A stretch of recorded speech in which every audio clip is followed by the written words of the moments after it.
Aslam is out of time. His wife, Sajida, is shaking with cold in their leaking hut, her breath growing shallow.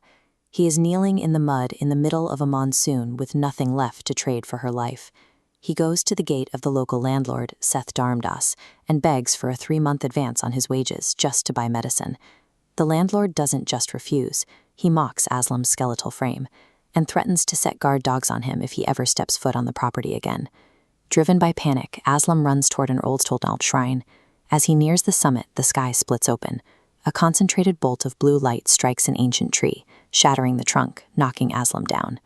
At this moment, the laws of Aslam's world have failed him. He is caught in a moment where hope is no longer a logical choice, but a desperate act of survival in the face of total abandonment by his peers. Inside the smoldering gap of the tree, Aslam finds a copper pot. It is pristine despite the fire. As he touches it, a heavy voice warns him. This vessel is a key to his future, but it will only remain a blessing as long as he avoids the rot of greed. The pot functions on a balance. If the user fills it with water, it becomes a healing medicine or produces enough food to sustain a family.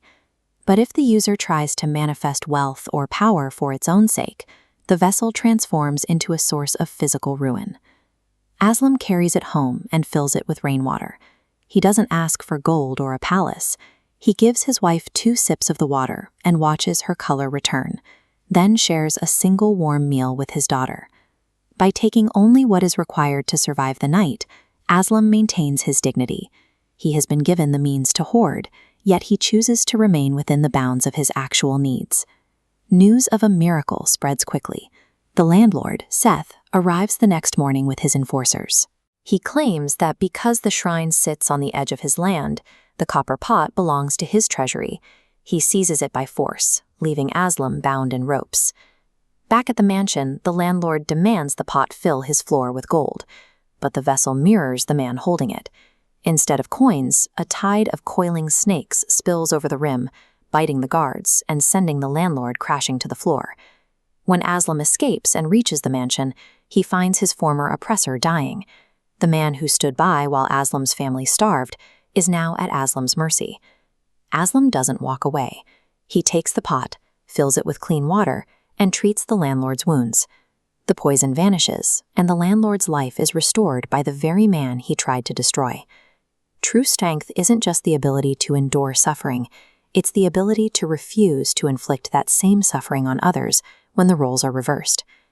Aslam chooses to heal a broken system rather than taking revenge on it.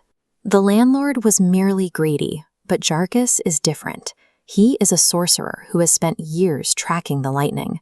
He arrives under a blood-red sky, seeking to use the pot to command the elements themselves. To force Aslam's hand, Jarkus casts a spell that erupts around Aslam's home. A ring of fire traps Sajida and their daughter inside the hut, the heat beginning to char the wood. This diagram shows the choice Jarkus forces upon him. If Aslam holds on to the vessel, he keeps the magic but loses his family. If he surrenders the pot, he loses the miracle but saves his wife and child. Aslam doesn't hesitate. He throws the copper pot to the sorcerer. He values the lives of his family more than the possession of a supernatural weapon, choosing human connection over the promise of power. Jarkus laughs as he catches the pot, immediately beginning an incantation to channel the storm's energy into his own staff, but the vessel cannot be commanded by malice. The lightning descends from the clouds, not as a tool for the sorcerer, but as a judgment. It strikes the pot in Jarkus's hands, consuming him in a flash of white light. As the smoke clears, the shrine's guardian appears. The magic has served its purpose. The copper pot, once glowing with celestial light, is now just a cold, ordinary piece of metal. The vessel was never meant to be a permanent solution to Aslam's problems. It was a catalyst designed to reveal who Aslam was when he was given everything, and who Jarkus was when he tried to take it. Aslam takes the now empty pot back to the hilltop. He buries it deep beneath the roots of the split tree, leaving the supernatural behind him. The pot saved his wife's life, but it didn't build his future. Over the following years, Aslam worked the land he had once only been a laborer for. With his debt cleared by a repentant landlord and his family healthy, he used his own hands to turn a small plot into a farm that now feeds the entire village. The magic provided the spark he needed to survive his darkest night, but it was Aslam's refusal to be corrupted by that power that allowed him to build a life that lasted.